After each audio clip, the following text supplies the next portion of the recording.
দিনরাত তোমার পেছনে ঘুরে বেড়াতাম, কোনোদিন দেখোনি?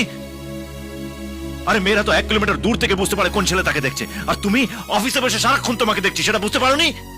সব জেনে শুনে নাকাম হচ্ছে না? আরে তোমার যদি আমাকে পছন্দ নাই থাকতো তাহলে বলে দিতে পারতে যে আমি একজন এনআরআইকে বিয়ে করতে চাই। তোমার সঙ্গে আমার স্ট্যাটাস মেলে না, তার জন্য সবার সামনে এত নাটক করার কি আছে? হ্যাঁ, লোকের সিম্পাথি পেতে চাও, তাই না? যাকে এত কথা বাড়িয়ে লাভ নেই। ব্যাপারটা তোমার আর আমার মধ্যে ঘটেছে, তার জন্য ওনাকে মাঝখানে টেনে আনার কিছু নেই। চলো ওনার কাছ থেকে ক্ষমা চাও, চলো। I'll call the security. Security! Security! ক্ষমা চাও বলছি। মা, এই, চলো, এই, বলবো। এই, চলুন, বাবা, চলুন, বাবা, যারা হাত চলুন, তুলেছে। চলুন। চলো। রাহুল, বাবা, তোমার লাগেনি তো বাবা? না ঠিক আছে আমার বাবার গায়ে হাত তুলেছে। রাহুল এরকম করে মেরেই ফেলবো আজকে। রাহুল এরকম করে শোনা, শান্ত হও, বাড়ি চল শোনা। অনুরাধা কেঁদো না প্লিজ, কেঁদো না।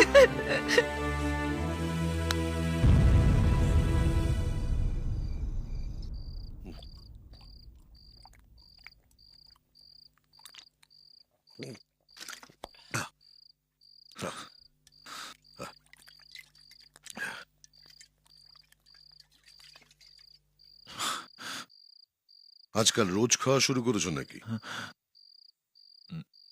না, মন খারাপ থাকলে খাই।